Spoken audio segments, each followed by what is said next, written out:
There we go.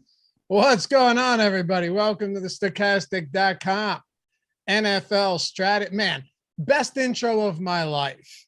Just completely out the window. That's not true. Anyway, happy to have you guys with us. Thanks for being patient. This is the Stokastic.com NFL strategy show presented by PrizePicks, ownership and top stacks edition. For those of you new to the show, very simple. Running backs, wide receivers, tight ends, breaking down all of the chalky plays and pivots that we have. If you don't see quarterbacks up there, that's because it's not up there. We break all of that down when we talk about top stacks later on in the show. It's a fun segment anyway. And if you're looking to get more granular on quarterbacks, Ben Ross and I did the first look show yesterday. But anyway, happy to have you guys with us. I'm Dave Loughran at Lafayette_D on the Twitters, joined by Neil Orfield at PlayerQ DFS, the freshly shaven Neil Orfield, might I add. I heard that was your goal all along. You're like, I gotta bring in the facial hair down. I just want to try something new and see how it looks. And I think it looks good.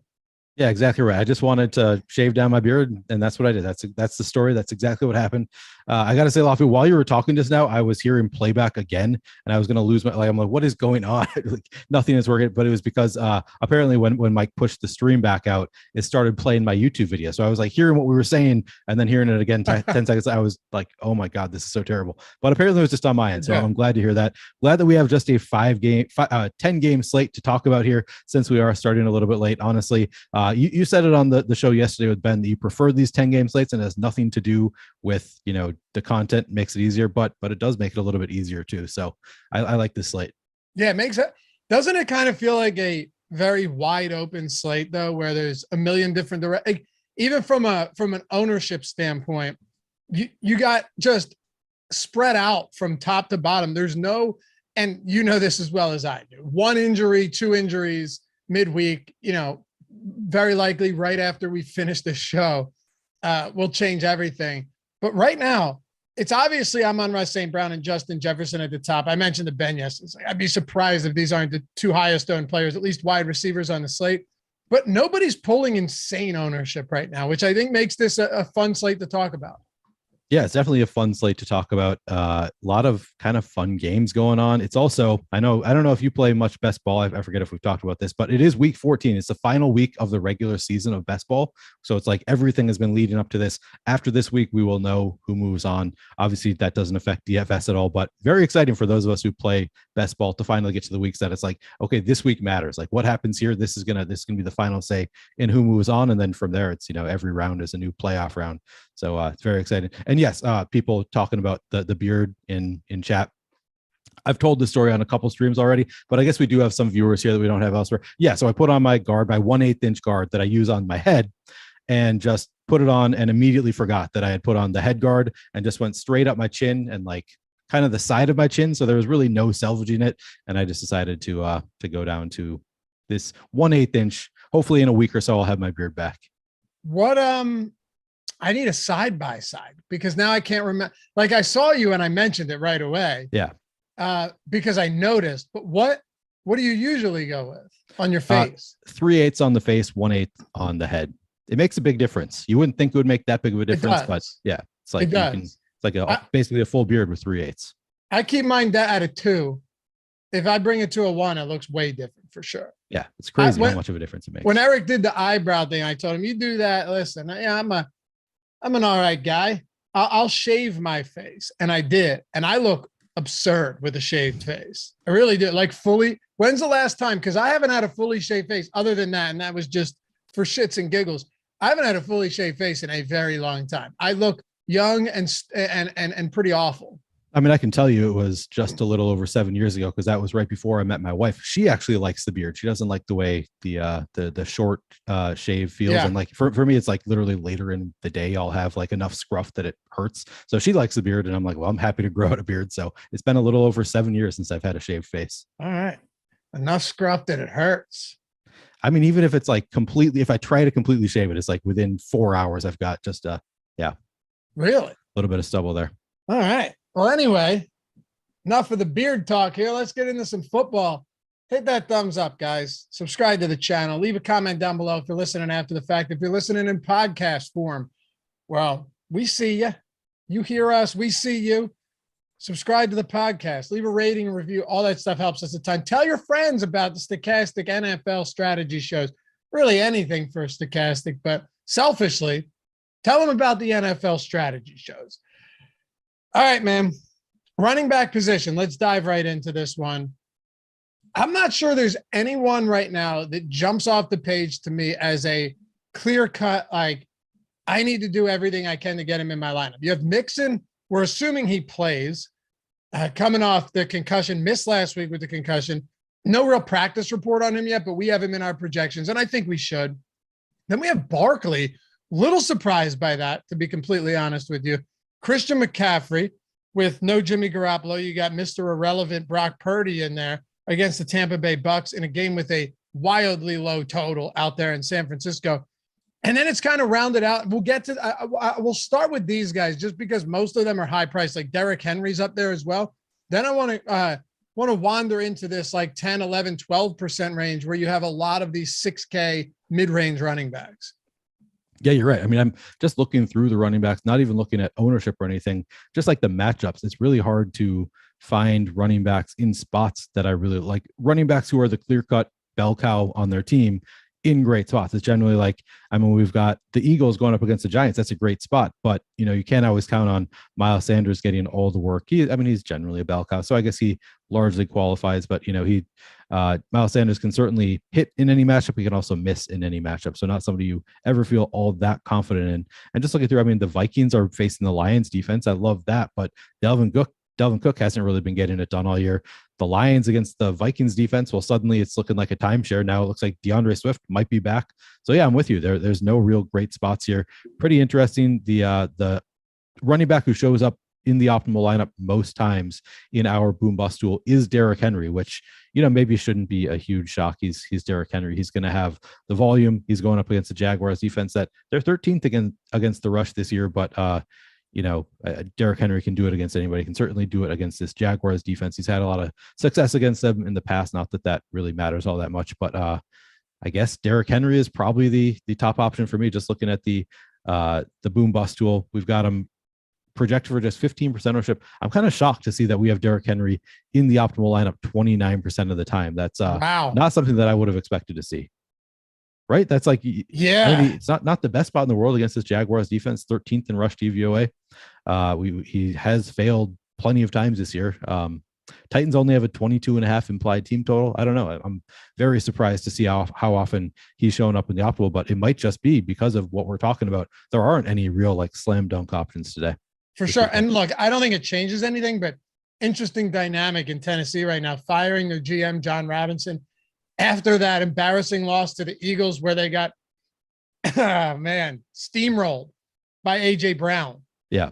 Who they, hey, give Treylon Burks some credit. I don't know how he held onto that ball with his lights being knocked out before he hit the ground. Yeah. But yeah, I do think, we are in for a bounce back spot from Derrick Henry. Also, though, surprised as you are to see the optimal percentage. Ben and I, we had kind of farmed this out to the chat to get a good name for players who are very much touchdown dependent, don't do a lot in the passing game.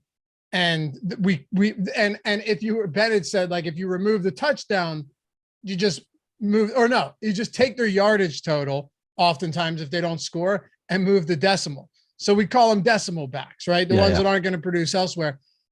I don't want to say that's Derrick Henry because he has been involved in the passing game, but I think the reason that Derrick Henry is so much more appealing this week than he was then, even though the matchup isn't great, I think it's simple. Just the fact that this Jacksonville team, while their offense has had some impressive outputs, for the most part, they're nowhere close to as potent as an Eagles team that the Titans just faced last week on the road. So, home favorites here. I think you should be able to control time of possession and get Derrick Henry enough opportunities to where it works. I'm loving, though, some of these guys in the mid-range. Like DeAndre Swift, you mentioned it's a timeshare. That was more than a timeshare last week. And I think you're right. It's probably we'd be wise to err on the side of caution there and just assume that it is more like a timeshare than anything else. But he had 14 carries and 6 targets to Jamal Williams, 11 carries, 0 targets. Like if Swift played his highest snap count by far since returning to action midway through the season. I like Swift this week. I like Miles Sanders this week at 6,200. I've said it a lot. The Eagles are a pick your poison type of offense, and it's not like the New York Giants defense is particularly skilled in any facet, but they've been horrible on the ground. 5.1 yards per attempt. One of the more inferior run defenses in football this year. Miles Sanders' game logs look the way they do because they don't need him to win games. In games like this, though, where they have favorable matchups, like against Green Bay, 21 for 143 and 2 scores, big game. Against Houston, didn't have a monster game, but that's because they let up late in the game.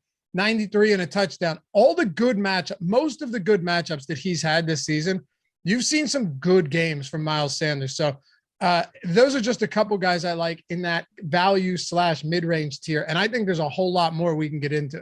Yeah, I mean, I do really like Miles Sanders. I'm with you. He looks a little bit over-owned in the boom bust tool. We've got him at over just at 10% ownership, 7% chance of being optimal. So a little bit over-owned in the boom bust tool. Still, like I said, 7% chance of being optimal.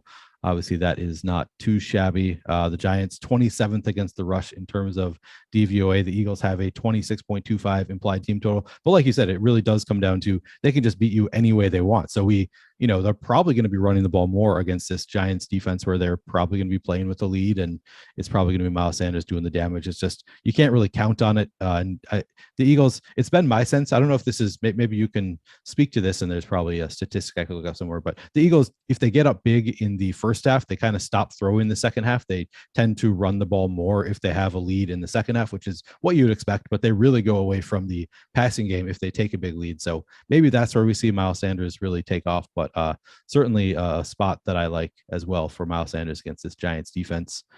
Who else did you mention in that mid-range? I mentioned Swift. You had already touched on that a little bit. Yeah, and it's just, I mean, you as you mentioned, he played the highest snap share that he's played since coming back from injury, but it's still just 51% of snaps, the highest he's played in the past 5 games. He came out a few weeks ago and said that he's probably going to be playing hurt for the rest of the year. He's never going to be fully healthy this year, but obviously it's a promising sign to see him come up to 51% of the snaps after playing 16, 31, 31, and 34% the previous 4 weeks. It's good to see Swift back up at 51%.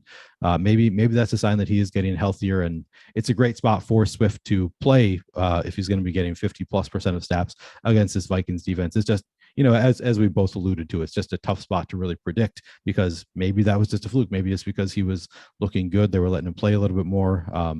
Who knows how much Jamal Williams is going to be involved. Jamal Williams did play 30% of snaps this week, which is the lowest he has played in that same time frame, as you would probably expect. So, kind of just a hard spot to predict, but definitely a great spot against this Vikings defense. The Cowboys going to be Hold on, let me say one thing on Swift real quick. The one thing that stood out to me last week, I think 50% of snaps for Swift is fine, if we're being honest, at 5,600, especially considering the fact that, he played 51% of snaps.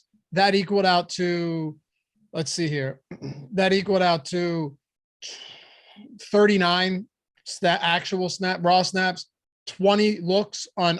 So basically, for he was getting a look for half of the time he was on the field.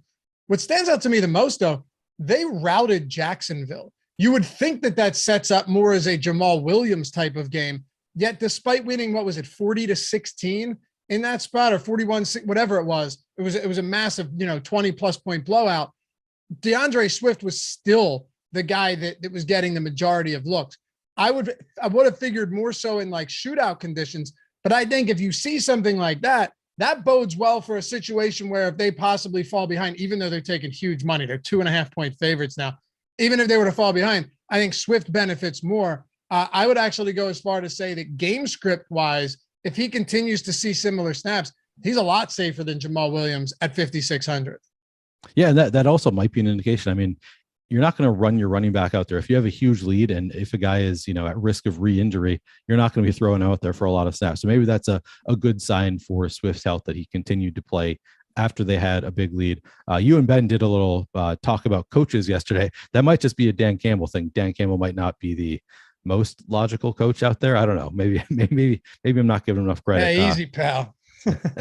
It was a fun conversation hearing you guys talking about coaches, because I'm kind of like, every time you're like, yeah, I don't really fully buy into Mike McDaniel. I'm like, yeah, I'm sort of, he annoys me sometimes too. I can't really, I have issues with NFL coaches in general.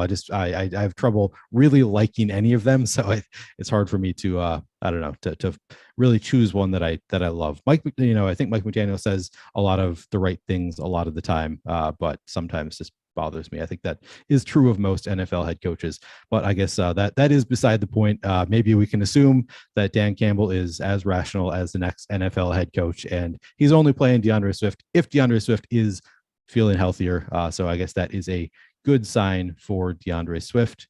I think the Dallas running backs are certainly going to be interesting. You and Ben talked about this a little bit yesterday, that it is a great spot for Cowboys running backs in particular. The Cowboys have a 31 implied team total. They have a huge 16.5 point spread on the Texans. The Texans are 28th against the rush. There's really no need for Dallas to be throwing the ball all that much if they're just going to be able to run all over the Texans this weekend. So obviously that makes both Pollard and Zeke pretty interesting. I think the field is probably going to want to go more towards Zeke, just because everybody watching the games will say he looks like, or sorry, go towards Pollard, because anybody watching the games will say Pollard is the clearly more explosive back. He's the guy you want to play, but Zeke still gets plenty of opportunities. We have Pollard coming in at 13% projected ownership, 11% chance of being optimal. We have Zeke. Oh, wow. I didn't even realize this before I started talking about it. 6.6% projected ownership, 14.3% chance of being optimal. So so everybody watching the games is going to want to play Pollard, and that's what we're seeing. Zeke going to be going a little bit under owned. That's a really great spot. Zeke definitely one of the more interesting backs on the slate. That's really fun. I got to be honest with you too. As a 16.5, 17 point favorite, if Ezekiel Elliott truly is, that much lower owned than Tony Pollard, it stands out because Tony Pollard is the more dynamic back. I don't think there's either of us are ever going to dispute that. That's not the conversation to be had here. Conversation to be had is, can you get a 2 touchdown game from Ezekiel Elliott at 6,100? And the answer is a resounding yes. I mean, look, he has 7 touchdowns over his last 5 games. Over his last 4 games, he has 2 multi-touchdown games. He has 17, 16, 15, and 15. Of course, he missed a little bit of time. So let's go back to the last 3. 17, 16, and 15 carries, right? So if you were to say maybe Tony Pollard isn't as involved in the passing game in this type of spot, which I think is entirely possible, Ezekiel Elliott had 17 carries to Pollard's 12 last week. So I think this could set up as a great game for Zeke, even though Pollard, of course, found the end zone twice. Would it shock you if Zeke out-touched Pollard in a game like this, if they go up early and then take their foot off the gas? Not at all. It seems almost likely. Like, I think it's certainly, it's at least 50-50, I think, in this kind of game environment, which one of them is going to get more looks. And Zeke is cheaper and he's coming in at lower ownership. And he also gets targets, not to the same extent as Tony Pollard, but he is involved in the passing game to some extent, at least, as well. So yeah, I mean, Zeke, numbers here tell the story. 6.6% projected ownership, 14.3% chance to be an optimal. I think there's just a bias against Zeke in general. People just don't like Ezekiel Elliott outside of Dallas. Obviously, the Cowboys fans typically love him. Everybody else just doesn't really like Ezekiel Elliott. And I think that he's probably a little bit better than people tend to give him credit for. And it might be in part because Tony Pollard is clearly better. Like, I agree with the general sentiment that Tony Pollard always looks better. So I think that's part of the reason that people don't love Zeke, is because they watch the games. They're like, why not just play the more explosive guy? Why are you playing this older back who can't get more than, 5 yards typically in a carry? And, but he still gets the volume and he's still a capable running back. So I think Zeke is going to look great at 6,100 in this matchup. I've seen people in chat talking about Travis Etienne a little bit.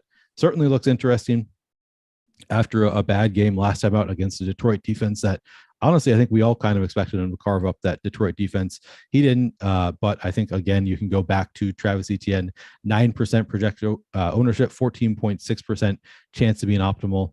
Yeah, it's not as good of a spot. It's actually a really tough spot against the Titans defense that is first in rush DVOA per Football Outsiders, but they are 22nd in terms of pass DVOA. And, Etienne is also involved in the passing game. So not the worst spot in the world. The Jaguars only have a 19 implied total. So, you don't love that, but I think I've seen worse spots for a guy who should be getting plenty of volume. I think ETN is a fine play and looking like he's going to be a little bit underowned. We talked a little bit about Joe Mixon against this Browns defense. He's 6,900. I assume Joe Mixon is going to be a full go this week. Of course, I said this. I was assuming Joe Mixon was a full go on Saturday when I did my last NFL show last week, and then it came out later that he did not pass concussion protocol. But all the reports have been they're expecting him to pass concussion protocol early this week. Now he has a matchup with the Browns, who, it's always a struggle with these two teams, but Joe Mixon, he's 6,900. We have him at 17% projected ownership, 21% chance of being optimal. And honestly, if Joe Burrow struggles against the Browns, doesn't that just give them more incentive to hand the ball off to Joe Mixon? Browns defense bad, both against the pass, but even worse against the rush, 31st in terms of rush DVOA. The Bengals have a 26.5 implied team total. I think that's a really interesting spot for Joe Mixon. Do you think you'll have any interest in Joe Mixon this weekend? Yeah, for sure. This run defense stinks. Ben and I talked about it yesterday. It is surprising that, Burrow has never beat this Cleveland Browns team. But I mean, look, that shit's made to be broken, right? Right. Absolutely. I'm not reading into that. Like, oh no, you don't play the Browns this week or the Bengals. Maybe you want to bet the Browns. That would make more sense than anything else. But yeah, the Browns run defense is not good. They've allowed 16 rushing touchdowns. The only teams that have allowed more rushing touchdowns are the Bears with 21, and the Lions with 18. So yeah, I like Mixon more than enough, assuming he plays. And guess what? If he doesn't play, go straight back to Samaje Perine at 6,300. And no-brainer. That's easy. That would give you a range of players, and I think it would suppress Miles Sanders' ownership further. If Samaje Perine at 6,300 ends up being the starter. You have Ezekiel Elliott in that same range. You have Miles Sanders in that range. You have DeAndre Swift lower. The only guy you talked about that I'm not really feeling any good about is Travis Etienne. And the one reason for that is, while he should be involved in the passing game, he has a 9% target share this year. And he's going up against the Titans defensive front that is, very, very good. Very good. This is what? Best run defense in the league? In DVOA. Yeah, best, and by any metric, they're one of the best in the league. I have some concerns that if they try and phase the run game out, if they slow the run game down for Jacksonville, which is what Tennessee has been pretty capable of doing pretty much any time they step on the field, does he get more than 3 or 4 targets? If the answer is no, I think you could be looking at a tough outing from him where you're banking on a touchdown or two to get there. Yeah, I think that's definitely fair criticism. I brought him up because he does look good in the tools, and I'm trying to justify to myself to try to think through why he does look good in the tools. So typically I believe in the tools, so that's the reason that I brought up Travis Etienne, and that as I'm trying to justify it, I was struggling a little bit to find the reason. I think it's just volume is probably what it comes down to. Volume is king for running back. So I think that's the reason Travis Etienne looks good even in a bad matchup with the Titans. But yeah, if he's not getting any kind of passing volume, that certainly lowers his floor quite a bit. I think that he's still got, he's obviously got a ceiling. We've got him in the optimal lineup 14.6% of the time. I think that's just based on volume. But like you said, yes, we are probably counting on maybe a 100-yard rushing bonus, maybe a touchdown or two. That's what it's going to take to get Travis Etienne there. Not a high confidence play, but a play that certainly can hit at relatively low ownership. But I absolutely do understand your concerns there. I mentioned Dalvin Cook going up against this Lions defense. Man, he has not been very good as a fantasy asset this year, but he's 7,300. The price is, as low as it's ever going to be for Dalvin Cook. We've never seen it all that much lower. Projected for just 12% ownership, 11% chance of being optimal. So actually slight negative leverage there, but it's a great spot for Dalvin Cook against this Lions defense. Hard for me not to want to go there. I saw a stat. Somebody was posting stat. I can't remember who was posted a stat on Twitter about like the Lions rush defense hasn't been giving up many touchdowns. Like for several weeks in a row, they've given up like just like a couple of touchdowns, something like that. So they haven't been giving up touchdowns, but they're still 25th in rush DVOA. So I kind of think that's a regression spot. It's not going to hold up that the Lions don't give up rushing touchdowns. The Vikings have a 25.25 implied team total. I think it's a great spot for Dalvin Cook at relatively low ownership. I think I'll be going there. Do you think you have any interest there? Yeah, I have interest in literally anyone from this game. Yeah. It's serious. I think the what makes Dalvin Cook interesting, though, is just given that you look at this game in general, Dalvin Cook's at 12%. Justin Jefferson's going to double that ownership. I think it'll be more than double. I'm on a lot of the pass catchers are going to be super popular here, specifically the top, the alpha on each side. Dalvin Cook, if Dalvin Cook has a huge game and it's not, some type of historic shootout, or, let's say it comes close to the total, the 53-point total, Dalvin Cook gets in the end zone a couple times. It's not that Jefferson can't have good games. We've seen Justin Jefferson, Dalvin Cook lineups without Kirk Cousins win tournaments, win the Millie before. But I think, having Dalvin Cook lineups without Jefferson, or even Dalvin Cook lineups with Jefferson, I think is totally viable. I was going to ask what you thought of doing Cook with Jefferson. That was going to be my question for you, is if you would run them out together. Why not, right? Yeah, I mean, we've seen it work enough times. Obviously, the salaries are enough that it's a little bit tougher, but I think it's definitely a spot where both of these guys could put up big games. I mean, you envision a scenario where Justin Jefferson has 10 catches for 120 yards, and then Dalvin Cook has the touchdowns. I mean, I think it's certainly within the realm of possibility. There's a lot of ways it could work out, and obviously they could also put up 5 touchdowns in this game, and each of these guys gets multiple. So I don't mind it at all. Yeah, it's very, very possible. Chat was asking to talk about D'Onta Foreman. Yeah, I'm glad you brought that up. We talked about him yesterday a bit. I was actually trying to sell Ben on the notion that D'Onta Foreman could be a pretty viable option here. I was surprised to see that he's getting 11% ownership. Kind of disappointed. I thought D'Onta Foreman would go a little bit unnoticed in a spot like this. I don't think 10, 11% is anything crazy, but hey, these two running backs between Chuba Hubbard and D'Onta Foreman ran the ball 41 times last time they were on the field against that putrid Denver team. Great defense. It's just the defense is literally always on the field because the offense is, I think we're at the point where you could say that's rivaling the Houston Texans for the worst offense in the league. But no, at 5,400, I actually have no problem with D'Onta Foreman. Is he a decimal back? Yes, he's a decimal back, but he's also a decimal, okay. Derrick Henry and D'Onta Foreman are similar in the workload that they get on the ground. And, say what you will, but D'Onta Foreman, now they got smoked by Cincinnati, right? In week 9, whatever, that's going to happen. I don't think that's the case here. Seattle's only favored by 3.5. Carolina's defense has allowed 10, 13, and that was against Baltimore, which that game went into halftime at 3-0.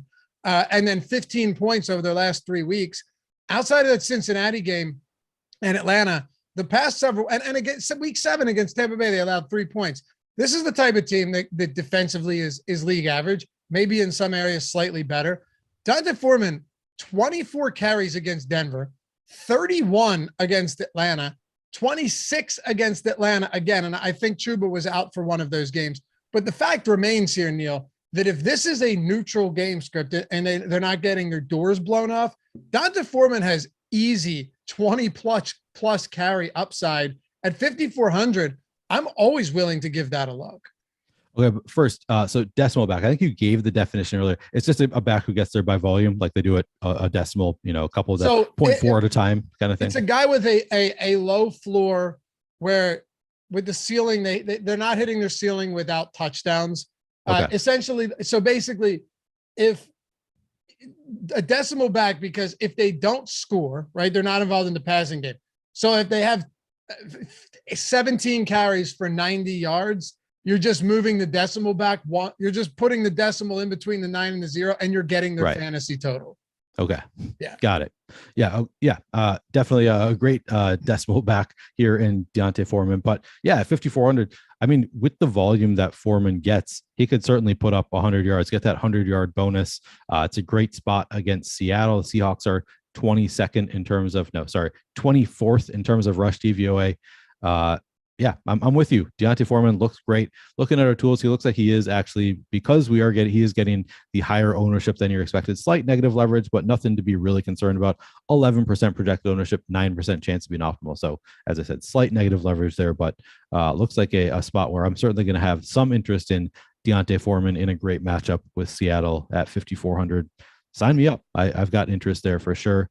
I saw people talking about Najee Harris a little bit earlier. We've got him coming in at just 4.9% projected ownership with an 8% chance of being optimal. Najee Harris looks like an interesting back. Man, I really thought Najee Harris's days were done. Like I was writing him off like from a career standpoint, like this guy's never going to be anything. And he's had a little bit of a resurgence. Now he's looking pretty good. Ravens defense, not the best spot in the world to face. 6th in terms of rush DVOA. That's a lot better than I thought it was for the Ravens defense. But Najee Harris been getting the volume. He looks good in the tools. Maybe somebody we can consider. I'm trying to see if there's any other backs that really jump out. I mean, James Cook, interesting at 4,600 after getting so much volume kind of out of nowhere in the last game in Buffalo. Maybe I'll play a little bit of James Cook. It's not the best game environment, this Buffalo versus the Jets game. It's a tough defense that he's facing, but maybe a little bit of interest in James Cook. I don't know. I'm trying to find any other running backs who really jump off the page as being kind of interesting. Latavius Murray, maybe. I don't know. It's playing against that Chiefs defense.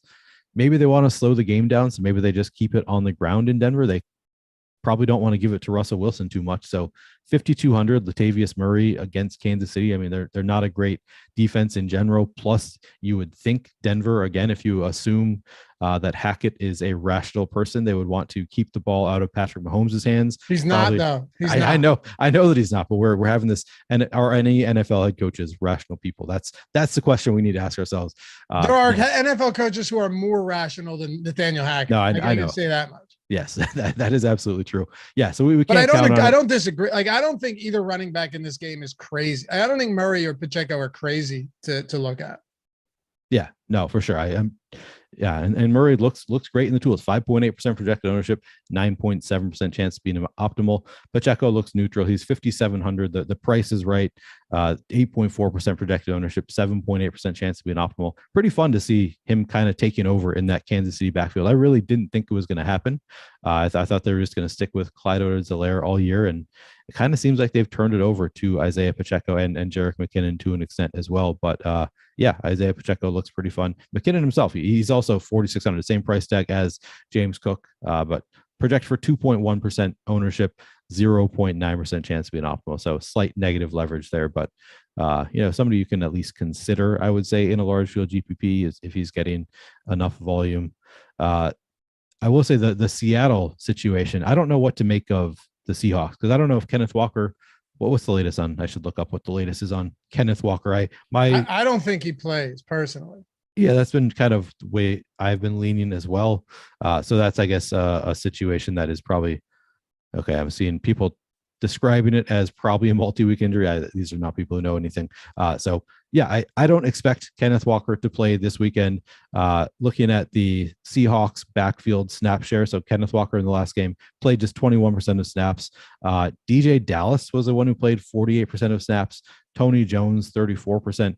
Travis Homer didn't play at all. I'm not sure if he was inactive, but it's a situation to monitor for sure, the Seattle backfield, because I think it will be a good spot for whoever does end up starting against this Panthers defense that's 22nd in terms of rush DVOA. Seahawks obviously favored.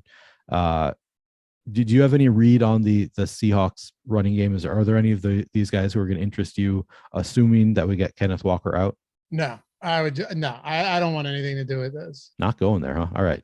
No, I don't think, just personal opinion here, I don't think it's a great idea, because there's Tony Jones, DJ Dallas, they just signed Wayne Gallman to the practice squad. So I don't know. Are they going to elevate Wayne Gallman? None of these guys are particularly good. And it's not like Carolina's a Swiss cheese defense either. So like, I get it. They had that horrible game against Joe Mixon, but for the most part, I just think that I don't really see the need to try and figure out, one, is Seattle going to produce on the ground? Two, who is it going to be? And three, now the opportunity cost with some of these guys is like, okay, there's all these 5K and low 6K running backs that I can't play now because I'm playing one of like Tony Jones or DJ Dallas. Yeah, that is a very fair point. I can see why you wouldn't want to go to the only reason I'm concerned is because they're obviously cheap. They're not priced as though they are the starting running back. So I think that they're going to be, at least to me, at least they're going to be somewhat interesting. Would you rather have them or James Cook? I think I'd rather have the Seattle guys. I think I'd rather have Okay. Tony Jones than James Cook, just because it's a better matchup. I don't think that James Cook is going to like take over and be the lead back. I think at best he's going to be splitting like 50-50. I could be off here, but I think Devin Singletary has been serviceable. I don't think that I'm expecting James Cook to like take on a workhorse back role. Whereas I think there's at least an opening here. There's potential for one of these Seattle running backs to take over a bigger role and be kind of the lead back. Okay, fair enough. Hey, let's talk wide receivers. By the way, if you ever get a chance, pull up DJ Dallas, his headshot on DraftKings. It's wild. You should do. Is it better than Brian Robinson on Underdog? Did you see that? No. Oh, I don't understand what's going on with these giant hats. I think Brian Robinson start this trend? There was, after a game, Brian Robinson put on like the giant, like goofy hat, and then Underdog that next day made that his profile picture. Pretty funny. Yeah, I mean, DraftKings has the Jimmy Butler with the dreads. There's some good stuff, but yeah, the DJ Dallas one, I'll let you guys decide. Yeah, FF Doom, exactly. That's exactly right. FF Doom. I have seen this picture. Okay, yeah, it is great. Look at that. Yeah, he either hates the guy that's taking his picture, like wants to kill him, or this is just something to be funny. And which in that I assume case, he's just goofing off. He succeeded, but who knows? Yeah. All right. Hey, wide receivers, before we do though, PrizePicks, you guys know this already. If it's available to you, take advantage of it for a number of reasons. One, it's an awesome site where you're just taking player props and building lineups with them. They might be called parlays in other places, but PrizePicks is generally available where you aren't legally allowed to bet. So if you got that itch, go ahead and scratch it at PrizePicks. You hit all 5 of your picks, you 10x. I think you can do 6 now too. You still make money back. You 2x if you hit 4 or 5, unlike a traditional parlay where it's worthless. You make money back on 3x. You can mix as many sports as you want. Just a ton of different ways to play it. They have props that you're never going to find anywhere else too, which is really cool. But if you wanted to do like football, baseball, basketball, and college basketball all in the same lineup, you can do that.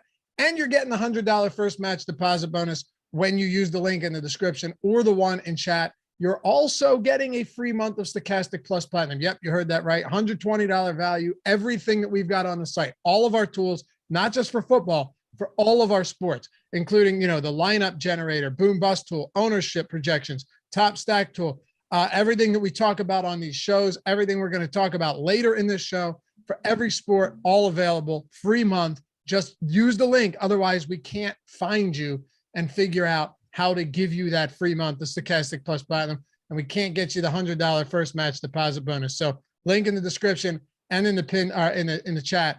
PrizePicks, it's an awesome site. Check it out and start playing over there. Also, you got like Eric Lindquist too in our Discord, always putting out great PrizePicks plays. A lot of these guys are, because he's in California, so he's taking a big liking to this. The site's blowing up, and there's no MME, there's no sharks, there's none of that. You're just playing. All right, let's go to wide receivers here.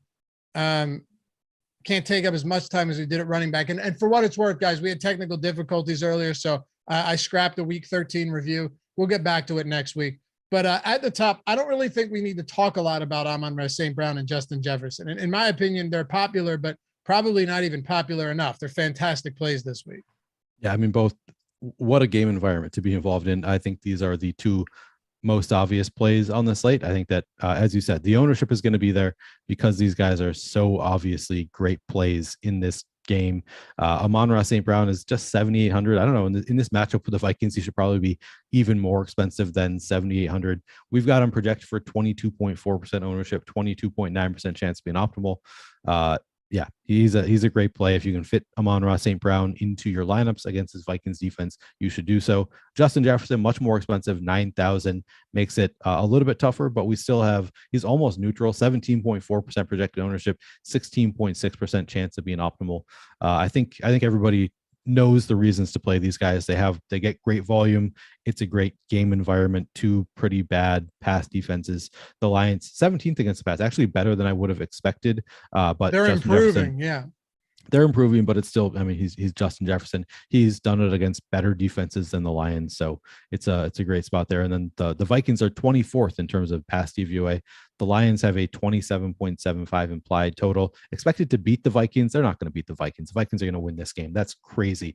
But I still think Amon-Ra St. Brown is a great play in this matchup. Dude, the Lions are taking a lot of money right now too. I can't believe it. 10-2. Show some respect. If I'm betting a team here, I'm 100% betting the Lions to win this game. I'm betting the Vikings to win this game. And I'm not saying that to prod you. I know you're not. I know you're not. You're a big Dan Campbell guy. It's not that. It's how many one-score games can the Vikings continue to win before they stop? At least one more. Okay. Fair enough. It's going to be a great game though. 52.5 point total. I'll move around the board a little bit here. Since we're on this game, I think it's probably better to do it this way. Adam Thielen, 8%. He's not exciting. He's not having a great season, but you're still talking about the highest, the most DFS friendly game environment in the league this week. DJ Shark, after returning 3 weeks ago, where he was barely involved, the last 2 weeks you've seen Shark, with 5 and 6 targets. That's not bad if this develops into a shootout.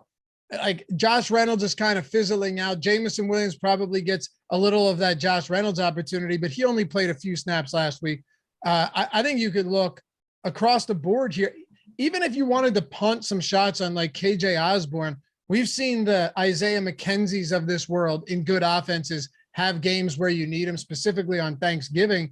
Granted, smaller slate, but do I like KJ Osborne? No, but if I need a last piece in to a game stack that has Justin Jefferson, Amon-Ra St. Brown, and maybe like a Christian McCaffrey or a Derrick Henry, and Osborne popping up at 3,500, I'll take some shots. Ultimately, this whole game, I don't think there's anyone that's, and look, KJ Osborne is stunk. I'm not actively trying to get to KJ Osborne.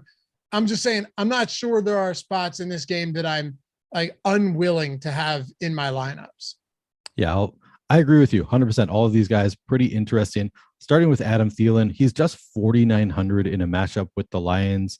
He has not had a great season from a fantasy standpoint, has just not really done all that much, but he consistently is getting targets. 2 games ago on Thanksgiving, he got 10 targets against the Patriots, 6 the last game. Been very inconsistent, but at 4,900 in a matchup with the Lions, he's a guy that we know has the upside to score multiple touchdowns in a game. He could get the 100-yard bonus. He can have 10 targets, nine catches, certainly within the range of outcomes for Adam Thielen in a great matchup with the Lions. So definitely with you on Thielen. KJ Osborne, yeah, it's a little bit thinner to play KJ Osborne, but he looks okay in the tools. 3,500. We've got him projected for 3.7% ownership, 3.6% chance to be an optimal. He's viable. He's not a guy that I'm jamming into any kind of lineups, but certainly viable in a great matchup with the Lions. The Lions side is interesting because of Jameson Williams. I mean, you brought it up. He didn't play a ton in the last game. Kind of an interesting conversation, a very short conversation on Twitter, but I brought up, so I have Jameson Williams on my 555 best ball team on DraftKings, and I commented that it would be very exciting to get Jameson Williams through to the playoff rounds because not many people are going to have him, and he's got big play upside. And Eric Lindquist responded and said, I don't think they're going to be, using him much this year. I think that he's kind of a guy who's going to be on a very limited snap count all year. And then Liam Murphy, Chess Liam, came in and said, I don't think that that's the case. I think that, we're going to see him get increased opportunities throughout the year. And honestly, we don't know. We don't know what Jameson Williams' role is going to be. Were they limited him to just like a handful of snaps just because of his first game in the NFL? They just want to get his feet wet, really slowly, or is that just how it's going to be? We don't really know what to expect. But if Jameson Williams does jump up to even 40% snap share in this game, he's an explosive player that could be interesting. Is it too crazy, do you think, to even consider Jameson Williams in this game? I'll start there. I mean, I don't think he's going to play any more than 15% of snaps personally. Okay. And I think that is probably the most likely. I think that he'll see more snaps each game, but it probably won't be jumping from, whatever it was, 10% last game to 40% this game. I think it's unlikely. I think it's possible. And honestly, even with 15% of the snaps, like Jameson Williams is a guy who could have 2 catches for 100 yards and 2 touchdowns. Like, he's got that kind of Randy Moss upside to him in a very limited. It's pretty unlikely. It's a relatively thin play. But then the other side of that is, it's more so that you have a team that's kind of firing on all cylinders right now. I don't think they need to throw up. He's coming off an ACL injury that lasted for an extended period of time. And we saw how slowly they brought DeAndre Swift back from a few game absence. So that's kind of where I'm leaning, but go ahead. What were you going to say? Yeah, but so the first thought is he somebody that is playable? John Amell says only played 4 snaps and had 1 deep target that Goff missed. So yeah, he even in limited snaps, he might see some long targets. So that makes him at least 8 snaps, but yeah, still not a lot. But then the other side of it is, if he does play more snaps, how does that affect the other receivers in Detroit? I think that it would be Josh Reynolds that it would affect. So I think that DJ Chark certainly still in play at 4,300. And looking at our top stacks, well, you can see that we think DJ Chark is a guy that we believe in. 5.7% projected ownership, 7.8% chance to be an optimal. So we've got positive leverage on DJ Chark at 4,300 against a bad Vikings defense. So yeah, I'm with you. I have interest there. Probably not playing Josh Reynolds. He's a little bit thin anyway. And then you throw Jameson Williams into the mix. He looks playable. 3.3% projected ownership. Josh Reynolds, this is 3.3% projected ownership, 2.7% chance to be an optimal. So he looks honestly pretty similar to KJ Osborne here. I think they're similar plays, but Jameson Williams, I don't know. I think it's probably too thin of a play, but we're not projecting for much ownership. It's a great matchup. And, if they do want to kind of show him off a little bit, get him a couple of those long targets, he can certainly do things quickly for the Lions. So at least a little bit interesting. I'm looking at a few other options here that are pretty intriguing. I mean, of course, if you want to play Stephon Diggs, and Sauce Gardner's been awesome. Ben and I mentioned this guy running away with defensive rookie of the year, and he should be. CeeDee Lamb's the type of guy that could, blow up early, or they just score in a multitude of different ways, like that Miami game against Houston the other week, and everything goes to shit. Could be the running backs, but I think CeeDee Lamb at that price is more than viable. I like some of these lower owned guys, though. I think this is like a more interesting range to talk about, because DJ Moore's 7% right now.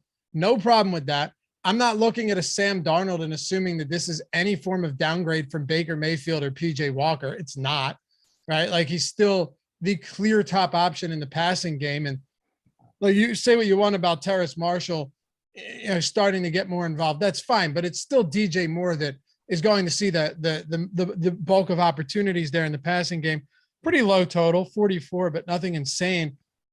Gabe Davis is 7% at 5,300. It's been a tough year for him because the volume just typically isn't there. We talked about Shark, DK Metcalf, Tyler Lockett are 8% a piece. And then the other guy that kind of stands out to me is Treylon Burks. If he comes back and is good to go, and obviously you wouldn't expect any limitations if he is good to go. If he progresses through the concussion protocol and he's in business, they just fired their offensive coordinator, their GM. We don't have the exact reason, but I'm not sure how much of a coincidence it is that the AJ Brown game resulted a couple days later in the GM being fired after they traded him away, trade away a known, top wide receiver, a known commodity for someone in Treylon Burks who could be great, but is still a project. And nobody in this league coming into the draft is a sure thing. If he's good to go, I think you're looking at another 7-8 targets for this guy against Jacksonville, which has kind of been a bit of a pass funnel defense. So 4,700 on Burks in a game where Tennessee definitely needs to bounce back. I like that quite a bit. Yeah, it definitely does not feel like a coincidence that the GM was fired a day after AJ Brown just went off against them. Like, that seems pretty, it was a message, it felt like. But yeah, Treylon Burks, certainly interesting. We see 6.7% projected ownership, 11.8% chance of being optimal. Obviously, this all assumes full health for Treylon Burks. And if Treylon Burks is out, maybe 4,500 Robert Woods becomes a little bit more interesting. But these guys are certainly playable. The thing that stands out to me the most in our tools, though, is do we just hate Baker Mayfield? Do we think Sam Darnold is incredible? Because all of these Carolina receivers suddenly look incredible in the boom bust tool. I'll start with Laviska Shenault, 3.1% projected ownership, 16.6% chance of being optimal. Laviska Shenault at 3,300, 16.6% chance of being optimal. Okay. You think that's what I was going to say. I don't see any reason for it. Are we just going to assume that it's wrong? Don't you think we kind of have to? Yeah. I mean, he wasn't, he had 2 receptions for 19 yards in the last game. That was with Sam Darnold at quarterback. Okay. The one solid game he had, well, week 3, of course, on that long 67-yard touchdown where he had 2 targets on the day. The only other one was against Atlanta, and that was on an end around, or it was like no, it wasn't an end around. It was, I was hoping that it would have been because we did the Thursday Night Football show. It was against Atlanta where I was hoping they credited it as a forward pass, but it wasn't. It was just behind the line of scrimmage, and then he took it to the house. There's no way, right? There's no way, and I'm not like it's Wednesday. These things change, and you got to change, but 16% seems preposterous. It does seem kind of ridiculous. It's a great matchup against Seattle, so I was thinking maybe that accounts for it. Maybe he had more targets than I'm seeing here, but it does seem wrong to me. The 3,300 price tag in a great matchup with Seattle. I do think that he is playable, even if the boom bust tool is wrong. I think that these Carolina receivers are at least sort of interesting against Seattle at really cheap price tags. But yeah, I think that you're probably right that this is not going to hold, at least, even if it's not wrong right now. My guess is after things kind of shake out, he's not going to be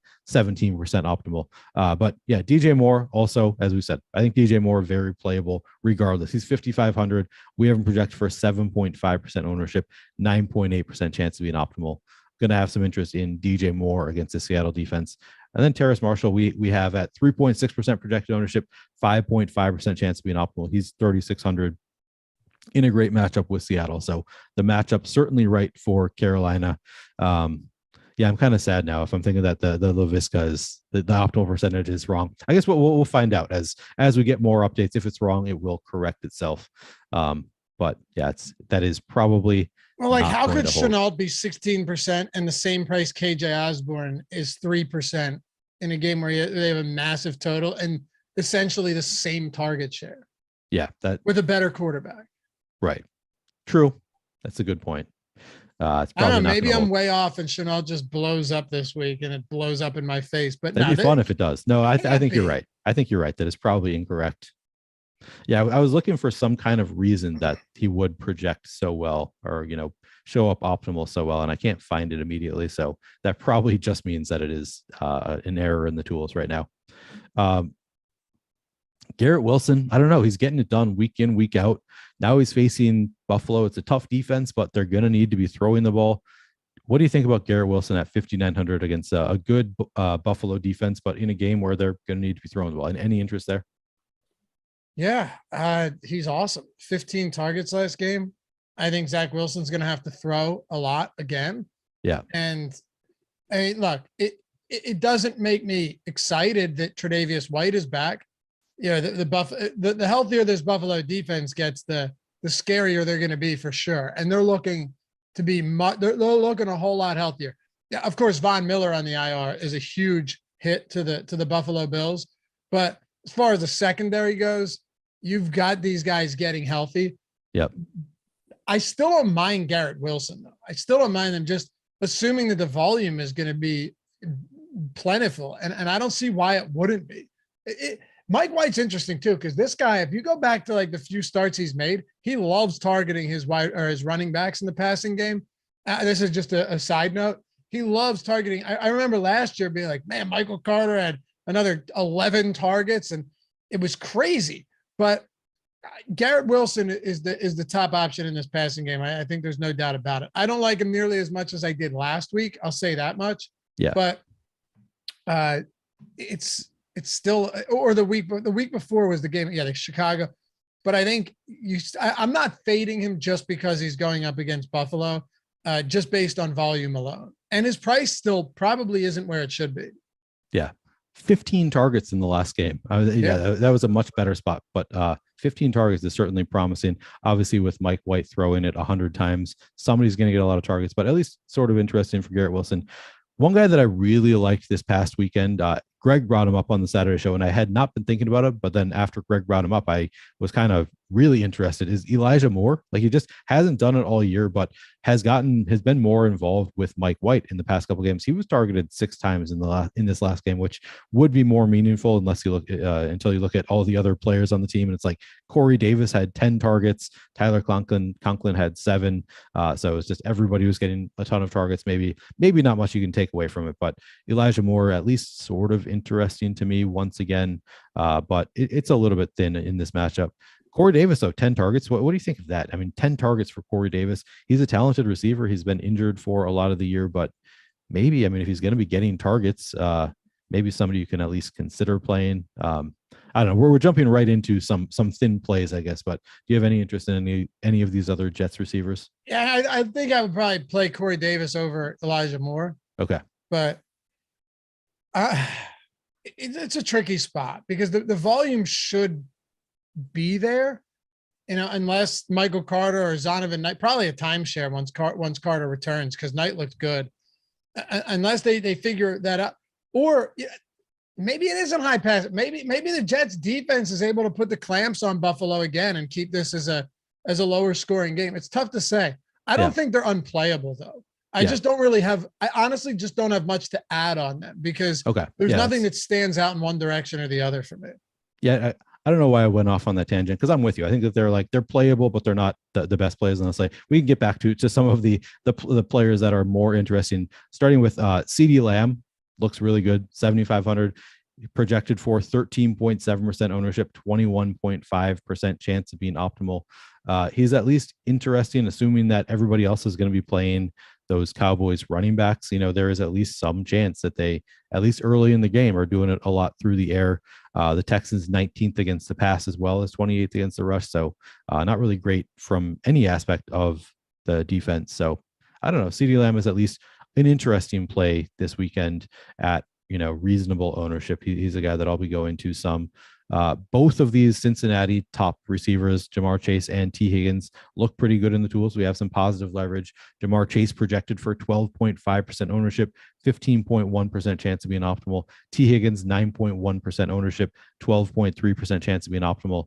I think both of those guys certainly in play. One of these games, I think Joe Burrow is going to go off against the Browns, even though he hasn't done it yet. He's struggled against this Browns defense. It's not a good defense, and he is a good quarterback. I think it's coming eventually. I don't know if it's going to be this week, but eventually Joe Burrow is going to erupt against this Browns defense. And I think that it's certainly possible that it could be this weekend. So I'm interested in both of these Bengals receivers at reasonable ownership. Once again, we have some positive leverage on both of those guys.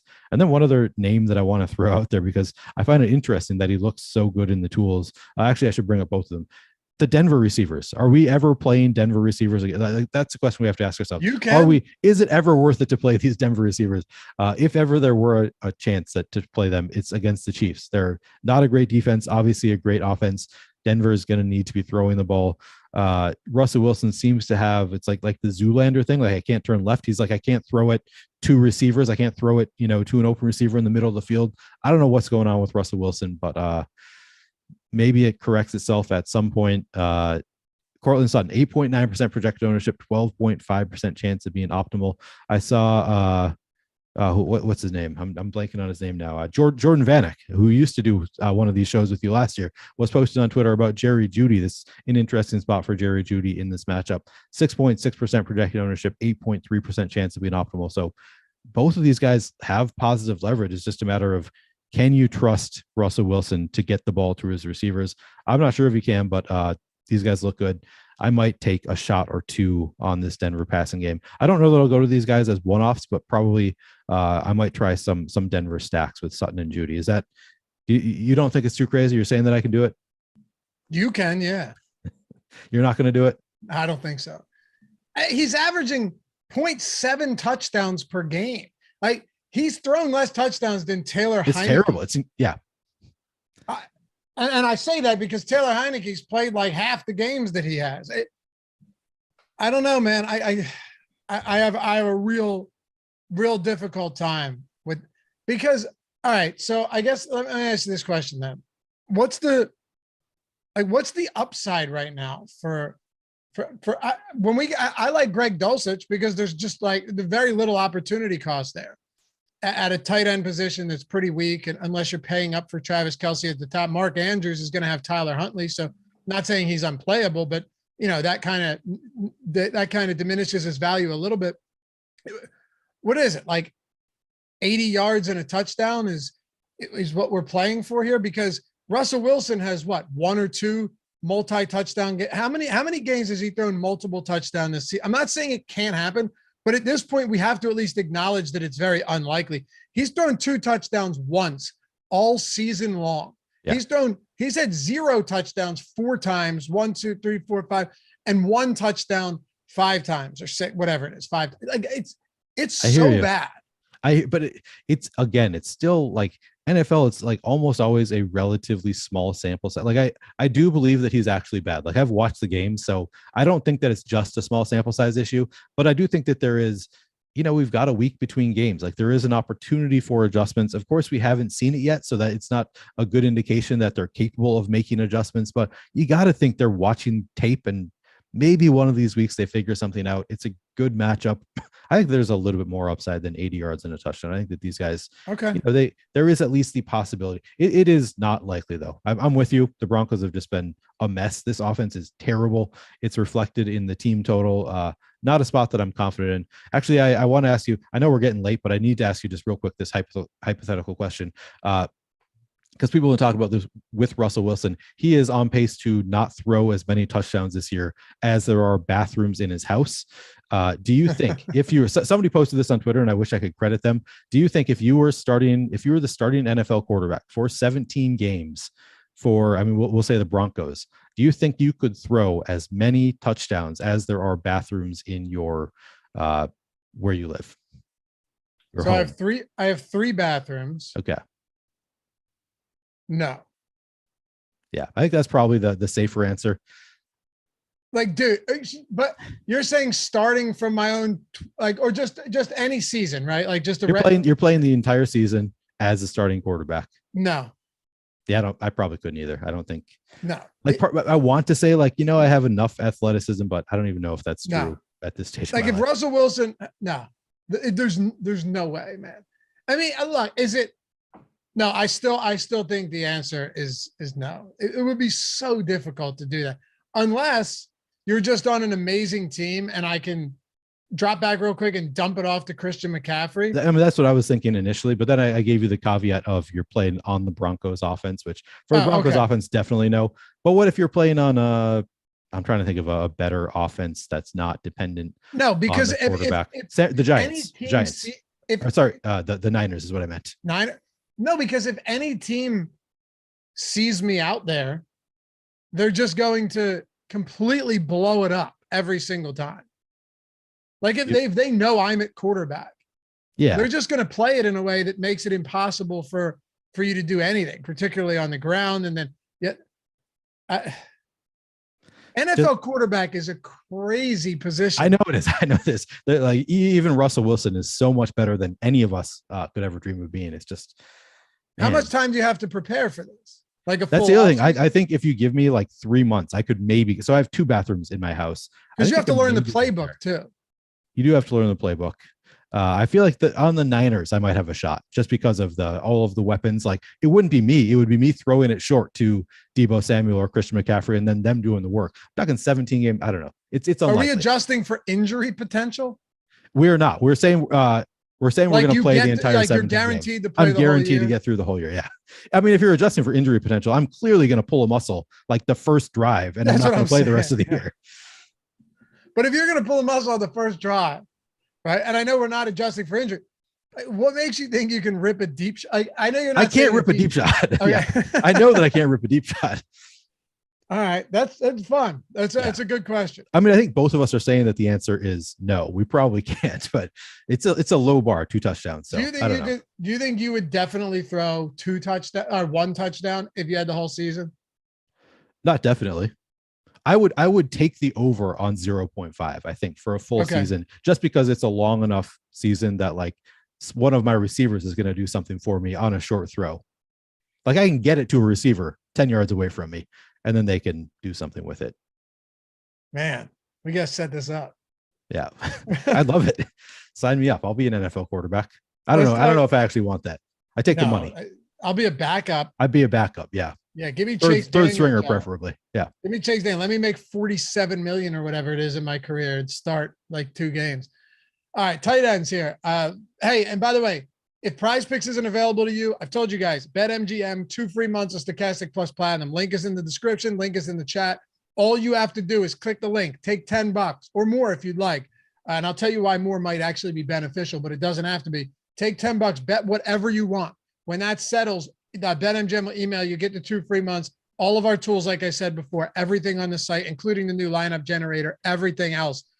2 free months, $240 value. Awesome, awesome, awesome promo that we got going on here. Plus, if you have a little bit of extra money to spare, you could take that and parlay that into the fact that they're also offering a risk-free bet up to $1,000. It's not 2 free months or a risk-free bet. It's 2 free months of Stokastic plus Platinum. All our tools built by Awesemo himself, right? Dude that just won, like, what was it, another 150 last week or 2 weeks ago. All the tools for Showdown, for main slate, for every sport, and you're getting up to $1,000 risk-free bet. It's such a sick offer. And we're going to be knocking this down to 1 month pretty soon. So check it out. Link's in the description and link is in the chat. BetMGM, check them out. $10 is all it has to be. More if you'd like, but you got to use the link. All right. I already told Ben, Chigo Conquo is my guy for some tournaments this week, Neil. Coming in at a nice 2% right now. But I'm really curious what you're going to do with the top price, highest owned guys, because I think Hawkinson's a phenomenal play, facing his former team in a huge total game. I like Greg Dulcich. Actually, as bad as this Denver defense is, or offense, I kind of explained why I think he's viable. What are you doing with Kelsey all the way up there, though? Yeah, I mean, Kelsey playable any given week. We've got him at neutral owner, 12.8% projected ownership, 12.7% chance of being optimal.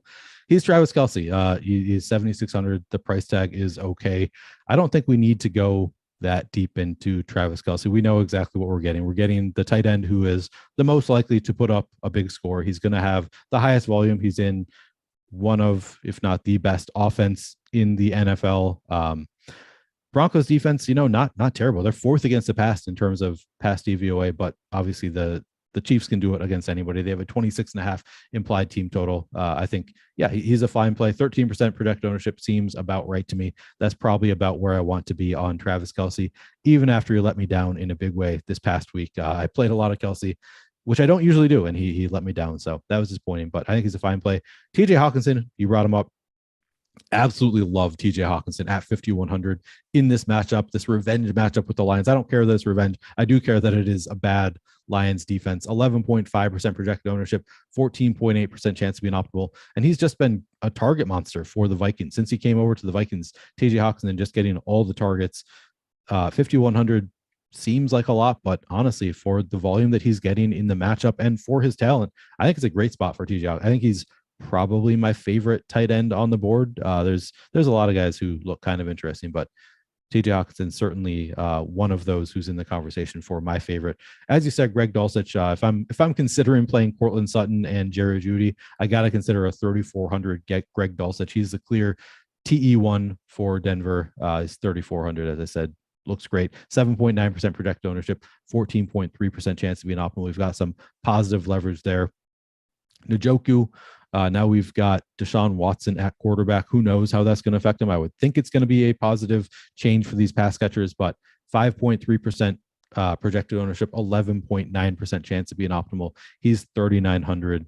Yeah, David Njoku's looking pretty interesting. Pat Freiermuth, who is, I believe, the leading receiver for the Steelers so far this year, 9.1% projected ownership, 11.8% chance of being optimal. Looks great. Again, Dalton Schultz. We talked about this Dallas passing game being leveraged against those running backs who are probably going to be projected for, who are probably going to get a lot of ownership against the Texans. I think Dalton Schultz at 4,400 looks good. 5.9% projected ownership, 9.9% chance to be an optimal. Say those are the guys who are most interested in doing. I guess somebody else brought up in chat that Huntley and Andrews have had a connection in the past. That was a big surprise for me last year. The Andrews didn't really skip a beat last year when Lamar Jackson was hurt. Huntley came in and Andrews looked great the whole time. 6.2% projected ownership, 5.6% chance to be an optimal. And he's been kind of letting us down recently.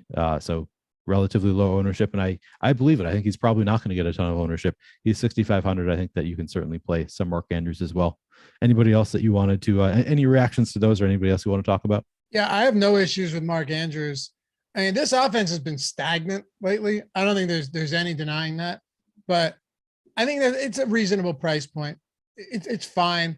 I just really do like Hawkinson here. I mean, it's such a good spot. What's the contrast in ownership? Is it significant between Andrews and Hawkinson? We've got Andrews at 6.2% projected ownership, Hawkinson at 11.5. That's not bad. It's not bad. I think Schultz is fine. You could see like a 2 touchdown in the first half type of game from Dalton Schultz. Conklin, just based on volume, is cheap. You know, these guys are you're just hoping for volume here with guys down there. I will say though, with Okonkwo, I'm not going to belabor the point here because all of you guys that watched the first look show already know this. Just legitimate big playability for him. So in tournaments, I think Okonkwo makes sense. They don't have Robert Woods it looks like he's toast. Treylon Burks, Nick Westbrook, Akina, like who else are you talking about here? I think Okonkwo could continue to see more opportunities. I'm not going to say it's like completely supplant Austin Hooper, but with the ability, like, look at this. This is just going down the game. Like the long receptions for him, 41, 17, 31, 41, 48. That's in 5 consecutive games. Yeah. So they like targeting him downfield. He's almost minimum salary. I have no problem with that either. But just to sum it up, Hawkinson, Dulcich, I think still at 3,400 with that volume he's seeing is good. And these are more easily catchable balls than you're getting is like opposed to a downfield attempt for a Sutton. Schultz, Conklin. Yeah, that Freiermuth is fine. I think at 4,500, he's good. But this is kind of just nobody stands out to me outside of Hawkinson as, hey, I really love this guy that week or this week. Yeah, I'm kind of the same. Like there are a lot of guys that I like. There's just not somebody that's standing out to me as like, I'm going to be, 6x the field on this guy. I do like your call out of Okonkwo, and he actually looks good. 2.1% projected ownership, 3.9% chance to be an optimal, which you didn't know when you brought him up yesterday. But yeah, the tools believe in him as well. 2,700. He's shown some big play upside. Definitely interesting against the Jaguars defense that is 31st in the league in pass DVOA. So I'm going to back that one up as well. Maybe I'll play some Okonkwo this weekend. Let's do it, man. You'll be rooting for some Okonkwo. Let's make it happen. Yeah. All right. We'll close it out with top stacks. Hit the thumbs up too if you haven't done so yet. Appreciate all you guys hanging out with us every Wednesday. Top stack probability: Minnesota, Cincinnati, and by the way, 3 days free of Stokastic Plus Platinum, all of our NFL tools. If you're like, hey, how do I get access to these tools? Maybe you're already at MGM or PrizePicks or whatever. Maybe you're one of the few states where neither of them are available. You can still get 3 free days with the link in the description and in chat to all of our NFL tools if you want to follow along and take advantage of this. So top stack tool, our top stack probability. So the likelihood that they are the top stack on the slate: Minnesota at 16%, Cincinnati at 15, Buffalo at 12, Philly at 10, Detroit at 9. It's kind of spread out. I like it. Dallas at 8, Kansas City at 8. Are there any? And then the highest owned quarterbacks: Goff, Hurts, Burrow, Geno, all grouped in together. Allen, Cousins down there at 6.8, Prescott at 5.4. I'll tell you what, for me, I know it's going to be popular, but Minnesota, Detroit just makes too much sense. I'm a little hesitant to go to Philly. I think I'll spread it out, get some exposure there. Not sure I want to stack them. I'm sure I will. And then I've said it a million times, but with Kansas City, if you're stacking them and you're only playing a few lineups, it's a whole lot more difficult than trying to figure it out with 150 lineups because there's just no rhyme or reason to who's getting the football in Kansas City right now.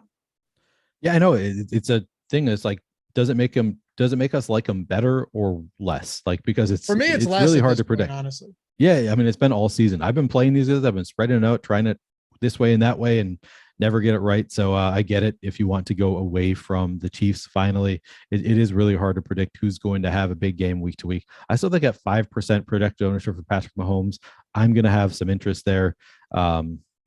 But I don't honestly, I can't tell you who would be my favorite among those. Probably Justin Watson, Juju Smith-Schuster. I don't know.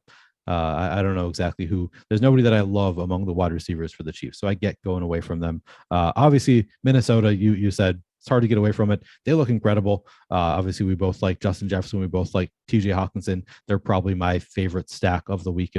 If Kirk Cousins is going to be under 7% ownership, that's a smash spot for the Vikings. The Bills are kind of interesting. 5,300 price tag for Gabe Davis, as you said.